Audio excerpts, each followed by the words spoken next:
Sir ये बताएं कि जो आरोप आप लगा रहे हैं उर्दू अकेडमी के वाइस चेयरमैन पर, वो क्या है? क्यों आपको ऐसा लग रहा है कि दिल्ली सरकार ने, दिल्ली हुकूमत ने उर्दू के साथ नाइंसाफ़ी की है? देखिए, दिल्ली उर्दू अकेडमी का क़याम उर्दू ज़बान की तरबीज व बक़ा के लिए, इसके फ़रोग़ के लिए किया।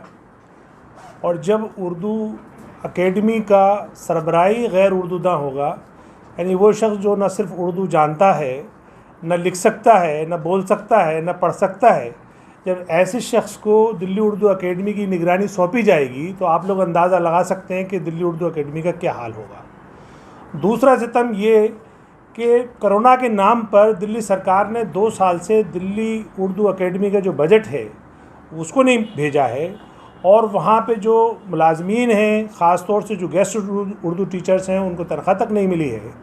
दिल्ली उर्दू अकेडमी के जो ख़ास प्रोग्राम हैं, उर्दू से मुताल्लिक़ सेमिनार हैं, सिम्पोज़ियम हैं, मुशायरे हैं, या और जो रसाइल और जो उनकी मुसव्वदे हैं वो छप नहीं पा रहे हैं। तो आखिर ये दिल्ली उर्दू अकेडमी के साथ दिल्ली सरकार का मुतासिबाना, सौतेला और ज़ालिमाना रवैया क्यों? क्या अरविंद केजरीवाल को उर्दू वालों ने वोट नहीं दिया? मैं समझता हूँ कि उर्दू वालों ने 100% दिल्ली सरकार के साथ वफ़ा की, जिसके एवज़ में, जिसके जवाब में दिल्ली सरकार, केजरीवाल साहब पूरी बेवफाई कर रहे हैं उर्दू वालों के साथ। और आखिर जब कोरोना काल में जब सब लोग परेशान हो गए, मज़दूरों का, ऑटो ड्राइवर्स का उनको ख्याल आ गया, तो उन उदबा का, उन शोरा का, उन उर्दू से मुताल्लिक़ीन का उनका ख्याल क्यों नहीं आया जो सिर्फ़ उर्दू के सहारे ही अपनी ज़िंदगी चलाते हैं? बहुत सारे शोरा हज़रात ऐसे हैं जो मुशायरों में जाकर या सेमिनार में या सिम्पोज़ियम में या और इस तरह की उर्दू से मुताल्लिक़ प्रोग्राम में जाकर अपनी ज़िंदगी गुज़र बसर करते हैं। कोरोना ने सारे प्रोग्राम ख़त्म कर दिए, आम आवाम भी वो मुशायरे नहीं करा रही है, आम जगह पाबंदियाँ भी हैं। तो आखिर दिल्ली सरकार या दिल्ली उर्दू अकेडमी ने उन शोरा के बारे में कुछ क्यों नहीं सोचा? ना उनको कोई वजीफ़ा दिया गया, ना उन्हें कोई ऐसा मुआवजा दिया गया जिससे कि वो अपनी रोज़गार, अपनी ज़िंदगी अपनी चला सकें। तो हमारा जो मुतालबा है, जो आज हमने प्रेस कॉन्फ्रेंस की, उसमें ख़ास हमने पॉइंट रेस किए।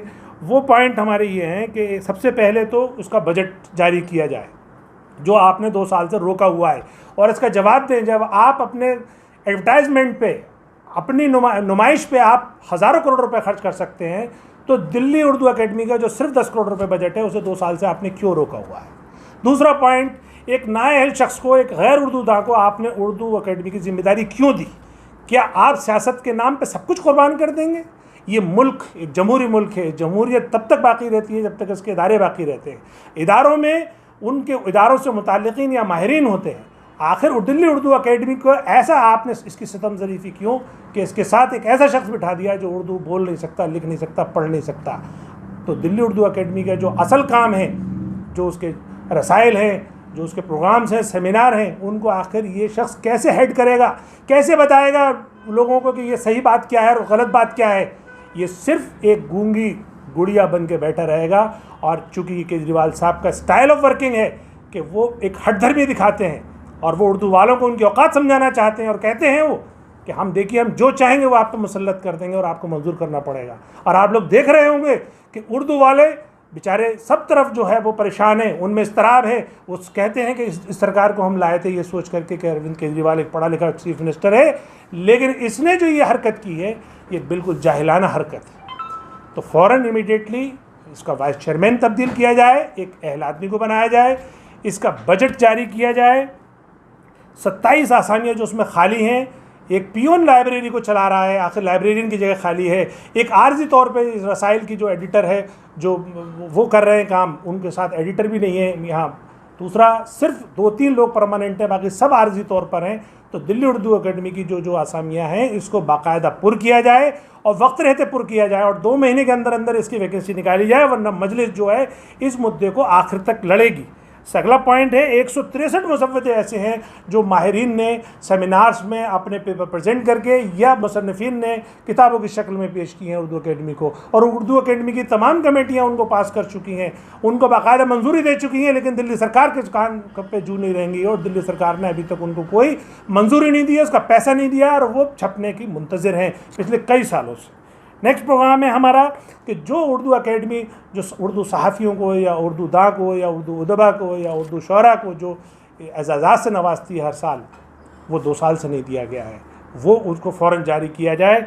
और जो उर्दू अकेडमी के प्रोग्राम हैं जो ऑफलाइन नहीं हो सकते कोरोना पैंडमिक की गाइडलाइन की वजह से, तो उनको ऑनलाइन करने की मंजूरी दी जाए और वो ऑनलाइन फ़ौरन शुरू किए जाए। उर्दू गेस्ट टीचर भी जो हमेशा सौतेले रवैये का शिकार रहे हैं, यानी ना उनको आज तक स्केल मिला है और वो तनख्वाह से भी महरूम है, तो उनको इमीडिएटली तनख्वाह दी जाए। उर्दू अदब के जो सीनियर शहरी हैं या उनकी किसी वक्त किसी वजह से मौत हो गई है, जो भी उर्दू से मुताल्लिक़ीन हैं, उनको एक पेंशन का प्रोविज़न है दिल्ली उर्दू अकेडमी में।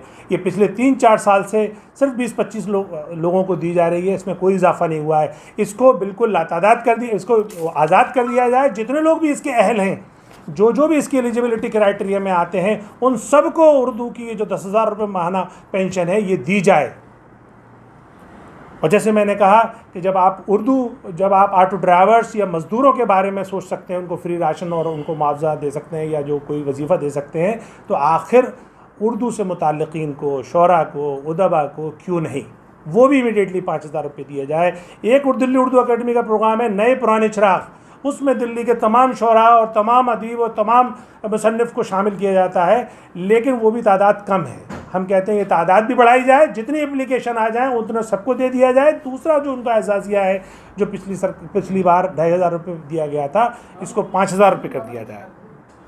ये तमाम बातें हमारी दिल्ली उर्दू अकेडमी के ताल्लुक़ से आप लोगों के तवस्सुस से आम आवाम तक हमें पहुंचानी थी। और हमें इस बेरहम सरकार जो दिल्ली सरकार है, जो केजरीवाल साहब जिसको हेड करते हैं, जो उर्दू वालों के बड़े हिमायती बनते हैं और दावा करते हैं और वो अच्छे खासे ऐड भी देते हैं इसके ताल्लुक़ से, लेकिन असल में काम वो क्या कर रहे हैं, ये आज हमने आपको उनके बारे में बताया। हमारा ये मुतालबा है दिल्ली मजलिस का कि दिल्ली मजलिस अब दिल्ली सरकार के तमाम मुतासबाना रवैये जो अक़लियतों के ताल्लुक़ से जो इदारे हैं उनके साथ है, उसका मुतासबाना रवैया, उसके ख़िलाफ़ आवाज़ उठाएगी।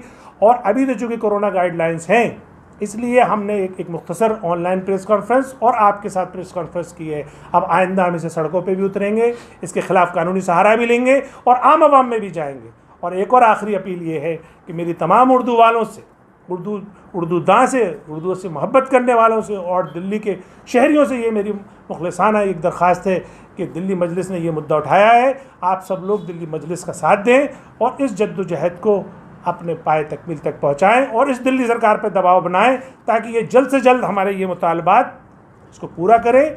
इसके साथ साथ आप लोगों को हम प्रेस रिलीज़ भी दे देंगे, उस प्रेस नोट में सब कुछ डिटेल में है। आप जो अखबार से जो हजरात हैं वो उनको हिंदी में और उर्दू में अवेलेबल है। और मैं इसके साथ आप तमाम लोगों का शुक्रिया अदा करता हूँ कि आपने अपना कीमती वक्त निकाला। बहुत शुक्रिया।